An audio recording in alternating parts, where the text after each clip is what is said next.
India, if you look at last 10 years in the wind industry, has not done that great. When the wind industry went for the court, the legal battle. You're into windmills, but you're relying on solar for energy. Every 3 machines running in the country, the one belongs to us.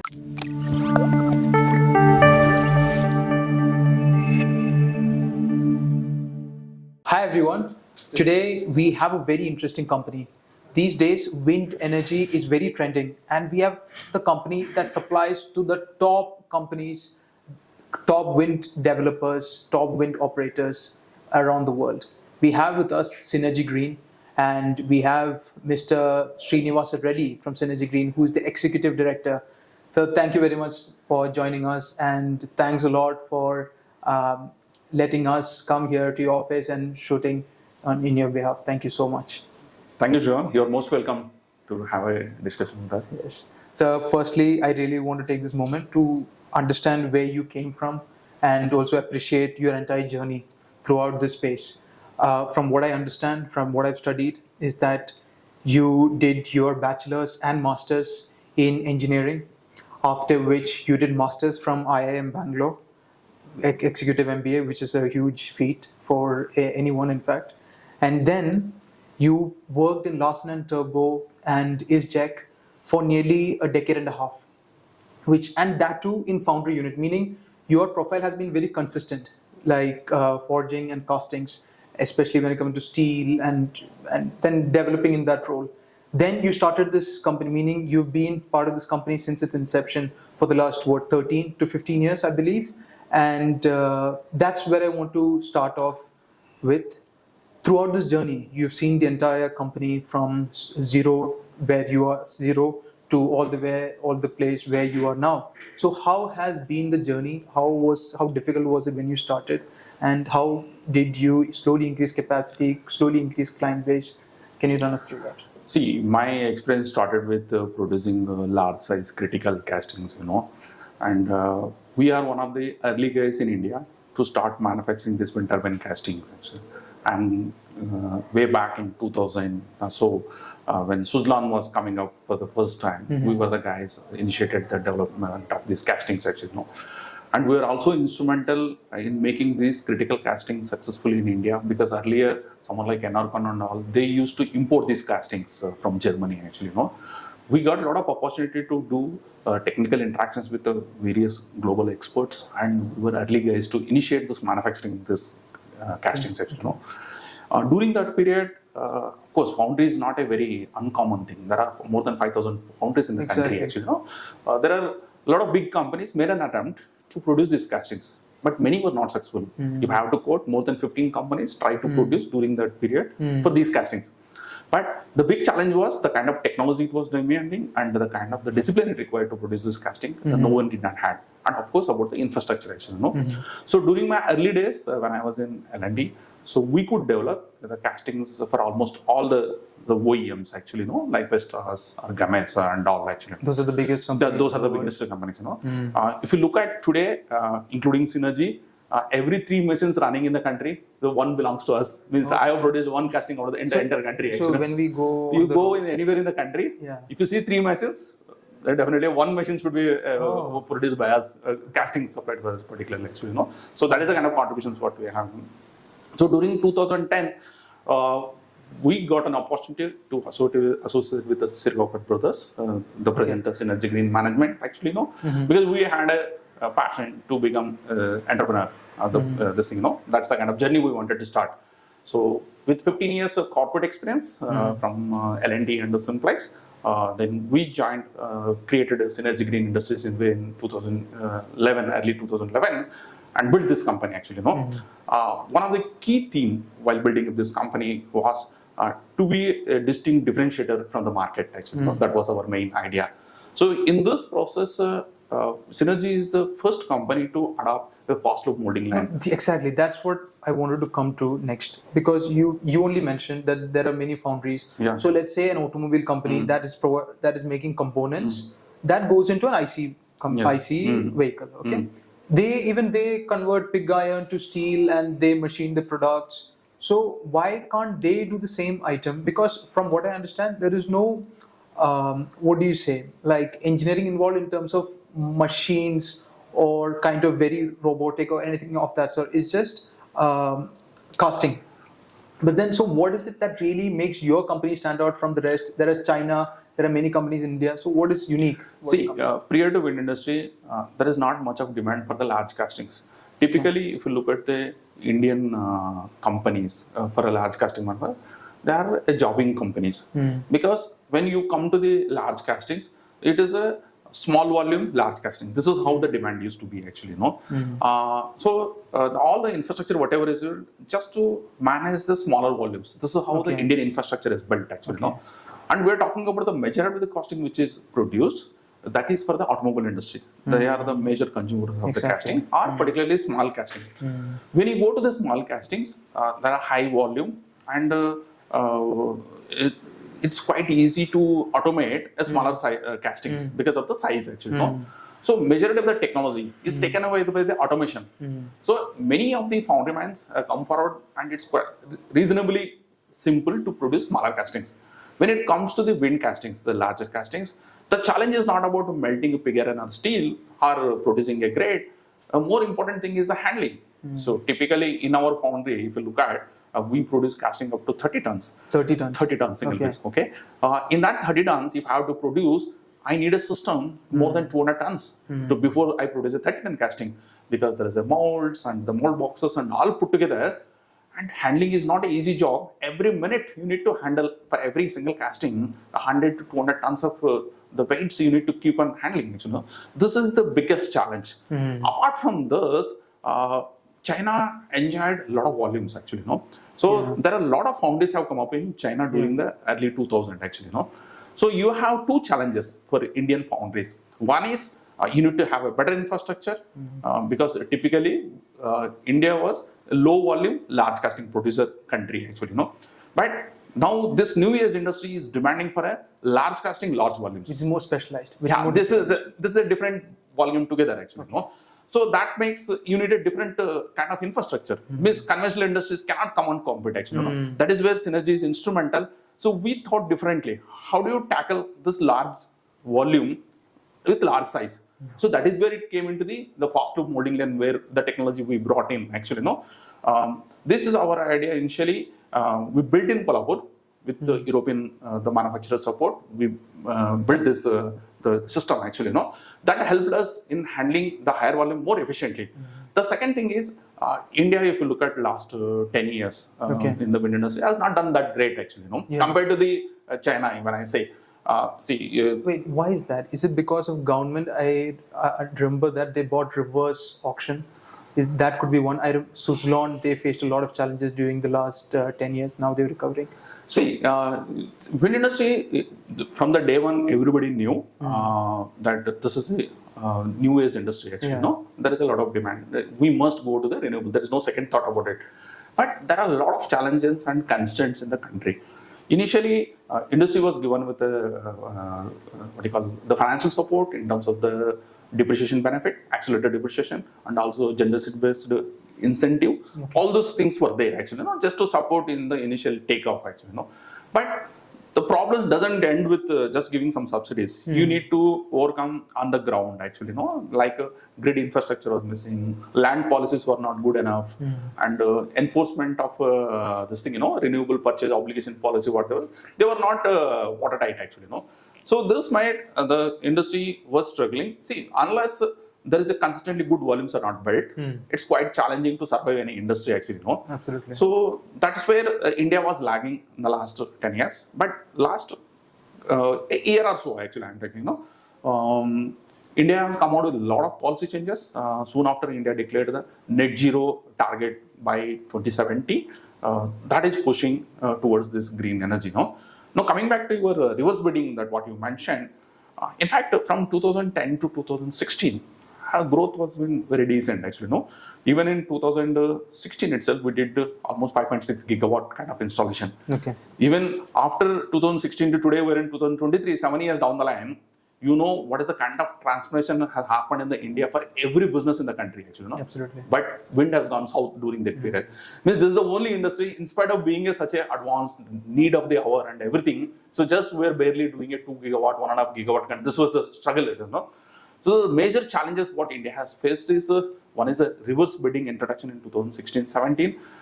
Can you explain for the audience what is this reverse bidding exactly? See, earlier there was a challenge with this windmill OEMs to execute the project, evacuation of the power which is generated in your wind industry. Just I'll give a little this thing, you know, background about what are the challenges in this industry. You know, already India is constrained in regular what you call handling the power for the conventional power generator itself, actually, you know. But wind is all the it is coming with a new sites. You need a lot of infrastructure to transport that electricity to the grid, actually, no. So that infrastructure is missing. Absolutely. Even if you go and execute the windmill, if there is no connectivity from the windmill to the end, this thing, you can't generate the power. Actually, you have to just keep simply shut down your this thing. So this is the first challenge. The second is when you supply this power to the discoms, distribution companies, and all, IPP players needs to get back their money. But the challenge here is which players are these? See, generally these projects are executed by IPP players. Okay. They are the project developers. They buy the windmills from the OEMs like Vestas and all, and then they sell the electricity to the distribution companies. This is how the mechanism works, actually, no? So, if those IPP players... So just to understand, there are discoms. They give the project to these developers. Yes. Developers buy these windmills from the... No, discounts doesn't give a developers. It is the developer, like IPP players, what we call, they voluntarily, they are like investors. Okay. They come forward and invest into the renewable technology. Okay. Okay. And they purchase the machines from the OEMs like Vestas, Suzlon, or anybody. Now they own those machines. They generate the electricity, they sell it to the consumers. So in this case, mainly is a discoms, distribution companies like state electricity boards and all. So they have done all the mathematics or the financial working based upon certain economics, right? But one of the key thing is when you sell electricity to discom companies, you need to get back smooth cash flow. Absolutely. Done, actually, no? If that doesn't happen, then cycle gets broken. Then these guys cannot go back and reinvest that money for the new further projects, actually, no? One of the reason for this is, means what I believe is discom companies, they themselves are sick. They don't have enough cash flows because they have got their own challenges like transmission losses or free electricity because of the freebie, this thing, whatever is happening. So all those things are making the discom companies sick. In turn, to whom they are going to pay loss was the IPP players. The reason is, if a coal mill plant, that fellow gets his money because if he doesn't get the money, he will shut down his power supply. But someone like solar or wind guy, by keeping it shut down, you are not going to get anything out of it because it's a lost opportunity for you. See, wind and solar is the only technology wherein you don't require raw material, you don't require people. Just with time, it generates electricity, right? That is not the case with the coal or any guy. So there is no meaning in shutting down that plant because discom company has not paid the money. So now the discom companies took advantage of this situation and they kept on delaying these payments because anyway you are going to get the electricity whether you pay or not pay, actually, right? Okay. Because always there is a pressing need from the conventional energy generators like coal-based or anybody because he is going to shut down the supply. And second is he is the dominant supplier. But this made us the whole cycle keep breaking, actually, no? So because this supply is continuous, meaning you can't stop once you've done it. So discoms will... If you want, we can stop, but there is no meaning in... It's a lost opportunity, right? If you keep your machine shut down for 6 months, your IRR and all those things will push back by 6 months. At least you have some receivables in the discom book. Today or tomorrow, you will get back your money. With that intent, these guys must be supplying this electricity, actually, no? Absolutely. So that's the second part of the problem. The first problem is the transmission of the electricity. The second issue is the getting the payments from the discom companies. And third thing about the land bank issue, small things inside, actually, these are the three major things. In this, we're not talking about their own technological challenges for the OEMs to manufacturers. And the second is the raw material inflation. That is altogether different. I'm assuming you are a perfect company, a perfect OEM, but these are the challenges in the market, actually, no? Unlike in any other product, like whether a mobile phone or cars, anything, the day you manufacture, put in the market, your job is done. But here it's not like that. After you produce a wind turbine, your problem starts. You have to go and install a turbine, you have to sell the electricity, make all these things in line actually, So to overcome this, during 2016, government came with an idea that will resolve all your core issues like grid evacuation or payment delays and all. Will ensure you that you will get everything time. But we are not ready to buy the machines at the current rate, what you are saying. So let us go to the reverse bidding mechanism. This is where that reverse bidding has started in 2016-17 actually. Okay. It is not that India is the only country where it has gone into the reverse bidding. Many countries have gone through actually. Whenever this reverse bidding mechanism has started, the prices have fallen dramatically. See, it's all about when you sit across on the screen and somebody is bidding. Say everybody wants that project because everybody felt so it's a secured project. Your payments are secured. Energy transmission is secured. Let us go and take it actually. Let us initiate, make some volumes because the demand was not like. So due to that competition, the prices have fallen dramatically actually. Then thereafter, what happened? Some of the consumers, okay, they felt the windmill guys must be making a lot of money. So now when I offered this security, these guys have come out with a much cheaper the tariffs. Means typically if you look at prior to reverse bidding, the tariffs used to be 6 rupees or 7 rupees kind of thing, but they dropped half actually to 3 rupees. Okay. So then there was also an issue in 2007 particularly. I think it is a Karnataka government or somebody, they said we want these prices on a retrospective basis. Means even for the projects prior to the introduction of the reverse bidding actually, then the wind industry went for the court, the legal battle, and of course they cannot enforce this in the law actually, that got what you call striked off, but still the industry lost that opportunity. So due to this whole issue actually, so the industry was not doing good. That was the big the challenge. So now to solve these challenges, at least one bit of it, I think, correct me if I'm wrong, the government has come with a bidding process wherein you have to bid for technical feasibility. Then if you pass that, then you bid for financial. Then next round is financial. Is that right? And do you think this is a better fashion to go forward? No, not like that. See, this is a process, bidding process you were talking about. What is more relevant is you are being allowed to price according to the market conditions. Okay. Like when I say in 2016 somebody has discovered in a reverse bidding 3 rupees. So in the auction itself, they put a condition, you cannot exceed more than 3 rupees. So that is not right? If a steel prices, commodity prices have doubled, how can you offer the same price? And also in wind and solar, both the cases, it is site specific. You cannot get the same competitive price from every single site because some of the sites generate different higher electricity, some sites will be lower. So you cannot have a uniform pricing. It should be allowed for the OEMs or the manufacturer to decide on the competitive pricing, not the buyer will decide you cannot bid more than this price actually. Okay. As far as coming to your this thing, the commercial bid and technical bid, that is a normal procedure which every company follows actually. What is interesting means why this wind industry is in reverse during last 6 months or 1 year or so is main thing is that reverse bidding mechanism is scrapped. That is one major advantage. The second thing is the renewable purchase obligation, RPO actually. So even though this policy was there earlier, but enforcement was not means it was not watertight. But now they brought with a lot of penalties and other things. So these two things are making this industry more comfortable, and the demand is very consistent actually. If we have to look at the way government of India is trying to reach 140 gigawatt by end of 2030. Yes. So we are hardly today closer to 45 gigawatt kind of installations actually. If you're going to 140 from the current 41 gigawatts that you're saying by 2030, so we got another 6 years, 6.5 years runway. That is, I think, around you're doing 18% compounded rate of installations in India. That's something I wanted to bring in. So how exactly do you benefit from that? That's first question. But before you answer and we get into technicalities, I want to understand, there is a windmill, right? There's a foundation, there is the tower, there is the hub, there are the blades, then there is something called the nacelle, which goes at the back, if I'm not wrong. So where exactly in this entire structure are you adding value? See, if you look at this is the typical wind turbine, right? Yeah. This center portion of the piece, it's like a simple household fan actually, which we call it as a hub, which holds all 3 blades.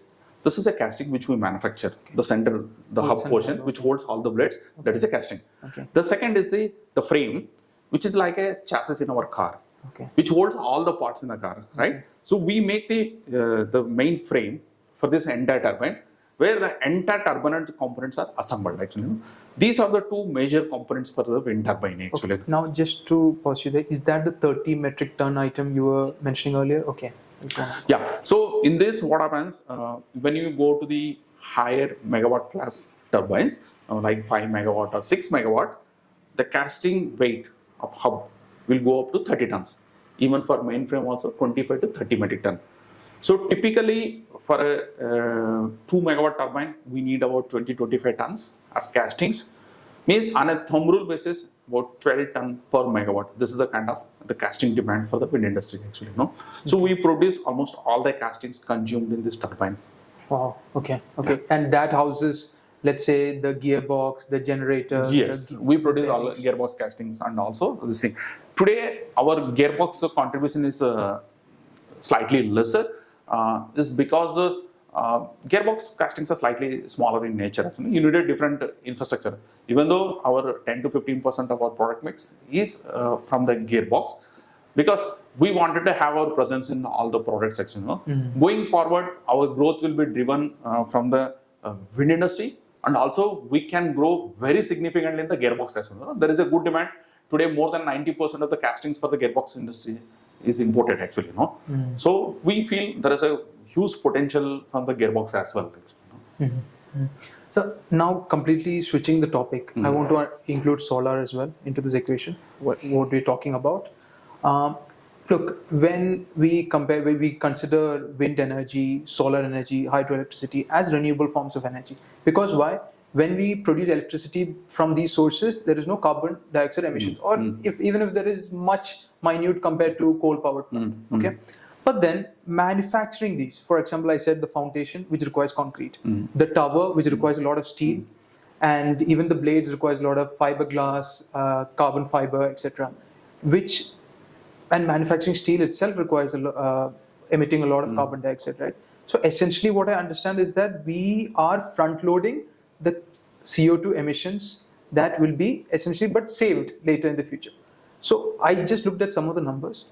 Even after accounting for such, front loading and meaning manufacturing this using carbon dioxide emissions, even then, the wind energy is one of the most efficient in terms of carbon dioxide emission. It emits the least, meaning, to give numbers, to generate 1 kilowatt of electricity, it requires only 11 grams of CO2 emissions that it's emitting over, let's say, assume 20 to 25 years that the windmill stays for.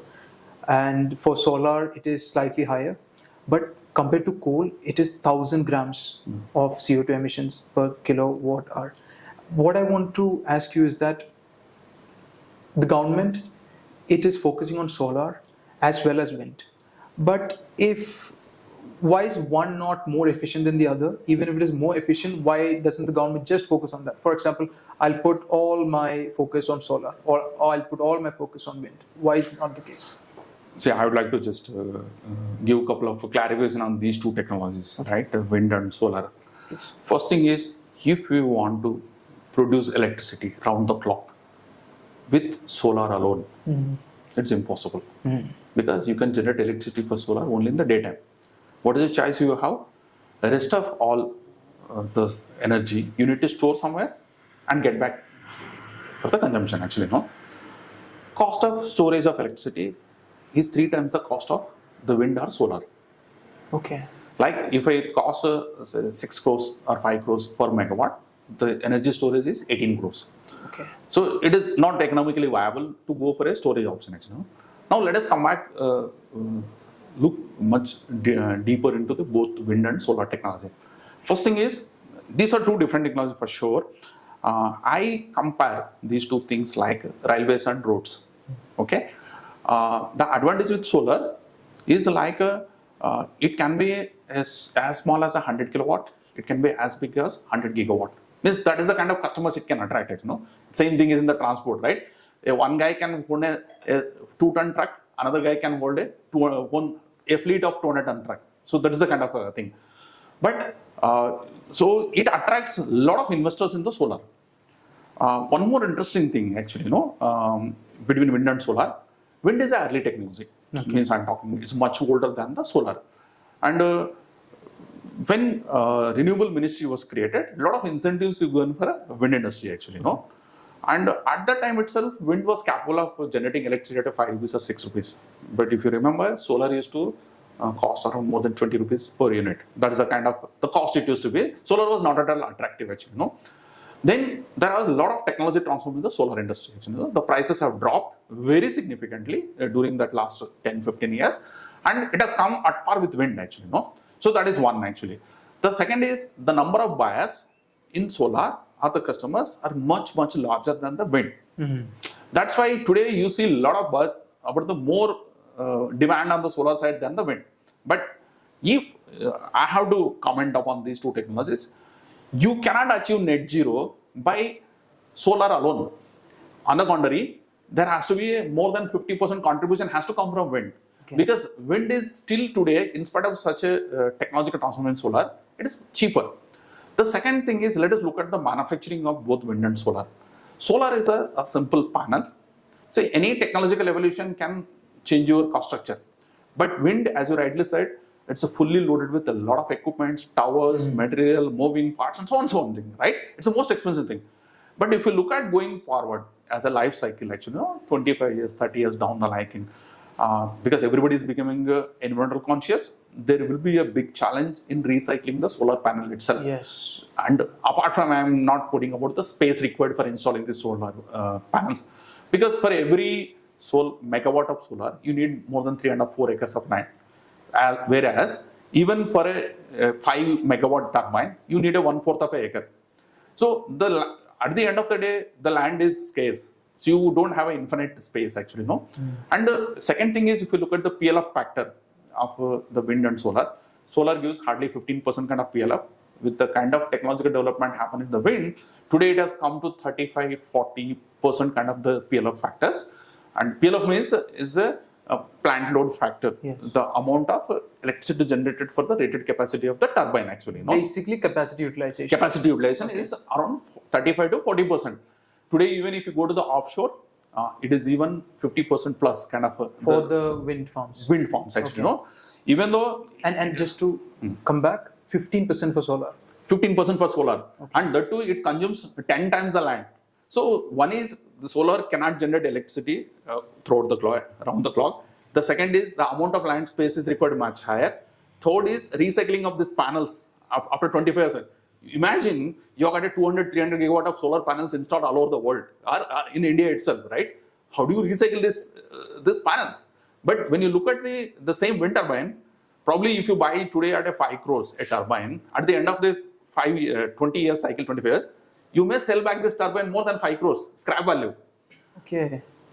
Because there will be appreciation of the inflation of the steel and all, right? They are all recyclable. So if you look at the amount of recyclability of the wind is much higher. Apart from the land consumed is much lesser, PLF is much higher. So considering all those things, I don't compare wind and solar. Of course, they complement each other rather than competing, actually.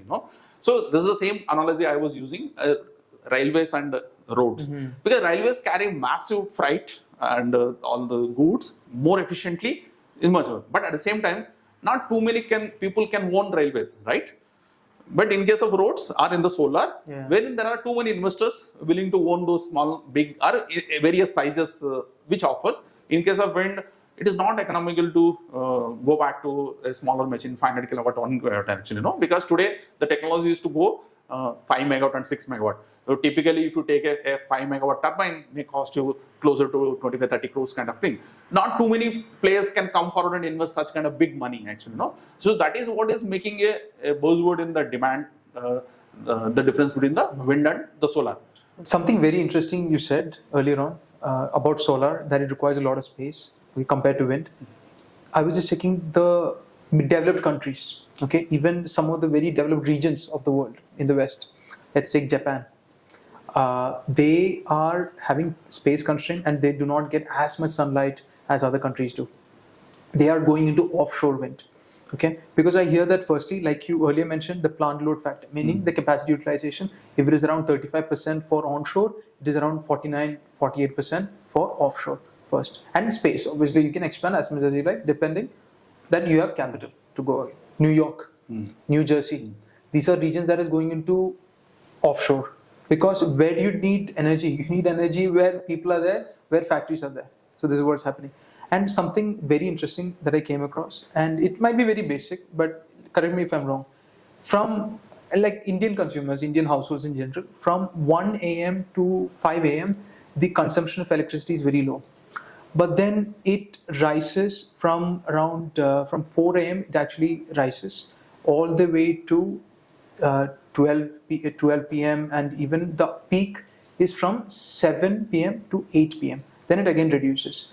And what is interesting is that you mentioned about solar and the problem with energy storage, which is a huge issue because the peak of solar is what? Between 1 p.m. and 2 p.m. is when they generate the peak. And at the same time, wind is at its lowest during that time. So it actually complements. This is to the previous question, like wind plus solar is a better combination than just one or the other. Now, compared to other countries, compared to other regions, how is India even geographically well placed compared to other regions to really take advantage of the wind flows and windmills? Meaning, is it even feasible? Is it India geographically advantaged? See, if you look at globally, India is very well positioned to achieve net zero goal. At least nature-wise, I am talking actually. No, the first thing is India is the one of the few countries where 365 days are sunny days. This is one. Means we have got access for the solar. The second is we have already 700 gigawatt worth wind sites mapped in India.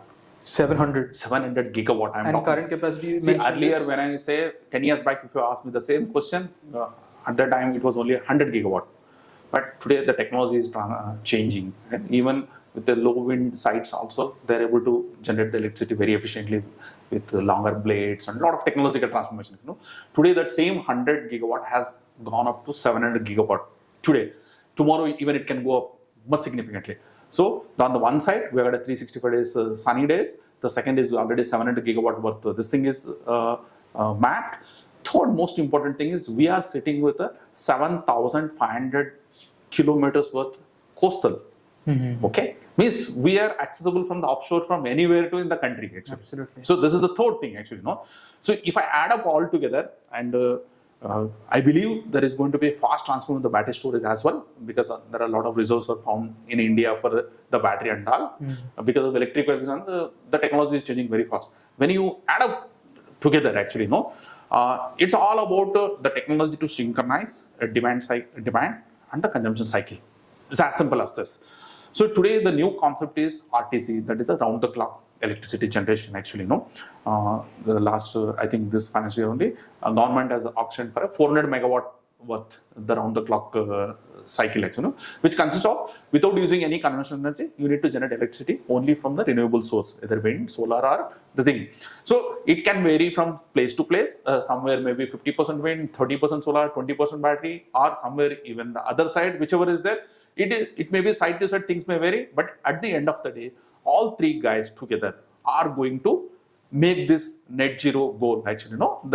So India is very well positioned to achieve this goal because already natural resources are available with us. Now you spoke a lot about macro and now how battery energy storage is really going to accelerate. Okay, and you even mentioned how windmill was facing difficulties. Now it's on a good path, and most important is government's focus, right? Government is very much focused. I believe by 2030 they want to install 500 gigawatts of renewable energy capacity.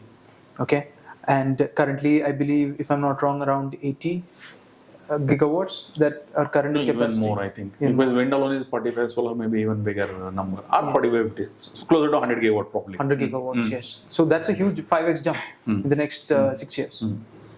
Now, I want to focus on the company because we spoke a lot about macro and all these things. Now, again, to summarize what you mentioned is that there are castings that hold the blades, the hub, the generators, etc., that goes into the nacelle, meaning part of the windmill. The castings is what you manufacture. Now, I understand that major part of your cost goes into machining. Correct me if I'm wrong, but machining, at least from what I've seen in automobile companies, it's that once in the foundry these equipments are made, it's not very polished. There are cuts, there are scratches, it's not finished yet. But then this finishing is a huge value addition. I believe you are going into machining, plus you are increasing capacity from 30,000 tons per annum that you already mentioned to what, 45,000 tons per annum. So I just want to understand how will this impact your margins going forward, and what is your further vision also? Okay, before I go to the manufacturing, just I would like to touch upon the demand side, then I'll get into the manufacturing side. Like earlier we discussed about India moving from say 45 gigawatt to 140 gigawatt, say down the line next 6-7 years by 2030 actually. This is what the mission. If you look at the amount of installation required is to the tune of 15 gigawatt per year. Means 100 gigawatt or 90 gigawatt you have to get in the next say 6-7 years actually. That is the kind of number is to be executed. Per se, OEM side, India is capable of generating within a short notice, I believe 15-20 gigawatt can comfortably be generated. It's all about synchronizing the land bank issues or the investors and the other side, infrastructure related things. Otherwise, manufacturing the turbine should not be a big challenge for even 15 or 20 gigawatt. Now let us look at little deep dive into the India's potential in wind turbine manufacturing. Today, India is also becoming a part of the manufacturing hub for the entire world. Yes. So we are going to produce turbines for our domestic consumption, and we are also going to produce turbines for the international consumption, like other countries actually. That is the thing. And the third thing is, like if I specific to the casting, if you consider, I can also supply castings to the international market directly. So if I look at the demand streams, the first is like this, whatever we're calling a SECI auctions of 8 gigawatt per year for the next 5 years and whatever is still they are not going to fulfill the commitment of 140 gigawatt for sure actually. It has to come from multiple sources. There is also a lot of corporate investment is happening. I believe 4 to 5 gigawatt kind of the potential opportunities are there for the corporates to come forward, because every corporate is trying to go for a decarbonization. This is the second demand stream. SECI auctions is the first, corporates is the second. The third is the made in India turbines exported out of India, and the fourth is directly exporting our casting for the international market. So these are the four demand streams what we get for producing the castings actually. So if I look at the numbers 40 gigawatt to 140 gigawatt or whatever is there, it demands easily a 15 gigawatt plus kind of the execution for the country. As far as the execution may not be a big challenge, but we need to streamline the other activities, like as I mentioned, investment, grid evacuation and all those things. So this is the first thing. Now if you're coming to the manufacturing side, today we are having about 30,000 tons capacity. So manufacturing consists of two major elements. One is the production of the casting. Second is the machining of this casting. Machining is once we take the raw casting, that needs to be improve the surface finish, drilling and all those kind of things to make this component for a fitment purpose, for assembly. You cannot just take a raw casting and go and assemble it actually. So you need to machine, you need to achieve certain quality standards, and then you can do all those things only in the machining process. Finally, it goes for the coating. So we divide this whole manufacturing process into two parts. Casting production is one side, the second is the machining side actually. The complexity lies in casting manufacturing, because in casting it involves more than 500 people in manufacturing, more than 200 equipments, more than 150 raw materials, more than 100 processes. It's the most complex thing is the producing the casting itself. The second part is investment wise, foundry and machining more or less identical. Probably if I put 100 crores worth investment to the foundry, maybe 60-80 crores I require for the machining. That is the kind of proportionate to match the capacities actually. But the technology wise, machining is much more advanced because not too many people are involved. It's a well developed things are there.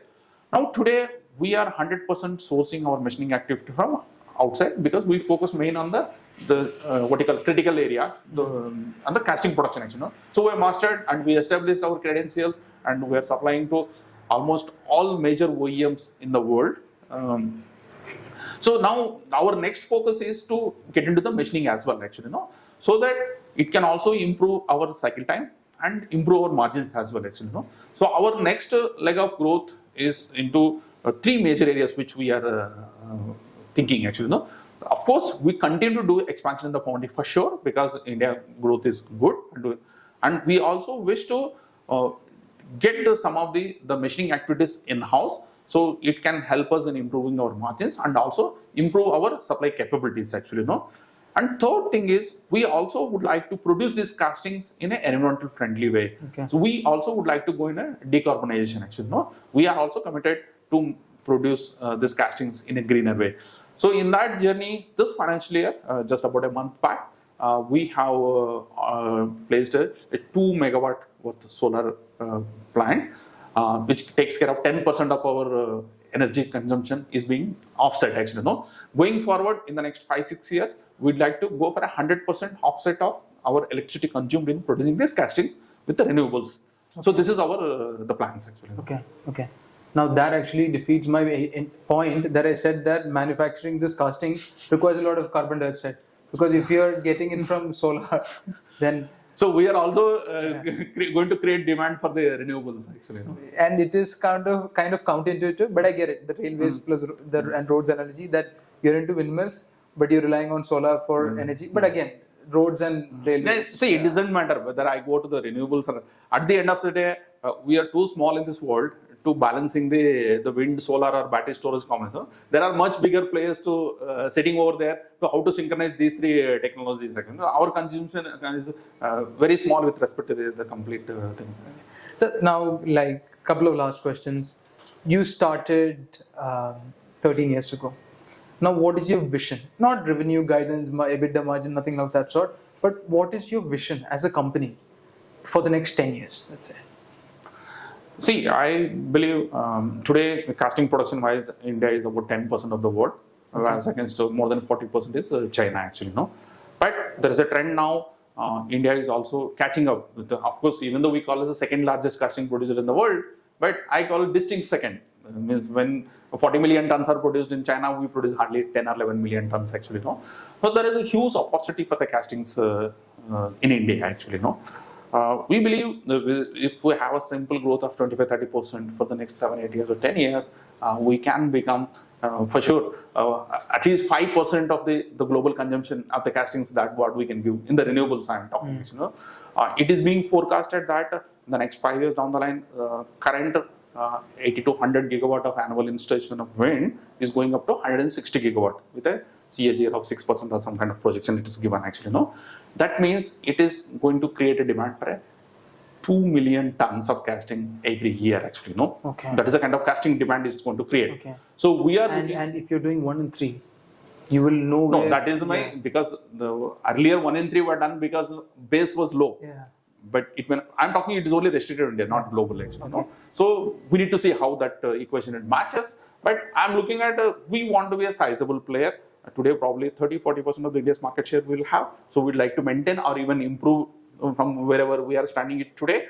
And if you look at with as I'm mentioning 25-30% nominal growth, if we have in the next 6-7 years, we should be comfortably build more than 100,000 tons kind of the capacity. We can comfortably reach 5% global market share. This is the kind of this is the first goal as far as the global positioning is concerned. You know? Second important thing which we mentioned, I've already quoted about we would like to produce this casting in a greener way. So we would like to have 100% set off of our electricity consumption used for producing this casting with the help of renewable energy. So this is the second thing we have, and we are also very serious about company adopting the ESG guidelines actually. So we would like to achieve the ESG. 3 things I want to point out. The captive consumption. Now many companies are going into, meaning companies that are into steel, for example Tata Steel, even renewable companies like Renew Power, all these companies are going into captive consumption. They're building their solar units or windmill units to consume energy. Textile companies just based out of Coimbatore, Tamil Nadu, KPR mill for example, they're going into captive consumption. That is one point. Second point, you said that, did you know that if we just take 10% of what China is chemicals that China is exporting abroad, our chemical industry would actually double. So it's like we are blessed to start with a lower base, meaning that because growth will be very fast. Like, how soon did we just reach a 4 trillion economy? Just yesterday we were 3 trillion. I mean, 1 trillion, like 25%, we just added immensely. 25%, 33%, we just added immensely. So that is the growth I believe we're going to be seeing going forward, not just in wind, not just in solar, but then energy, entire energy sector. In fact, Indian economy is very robust, but it is like last year it was like collections, everything was better, but again the power demand is peaking every month.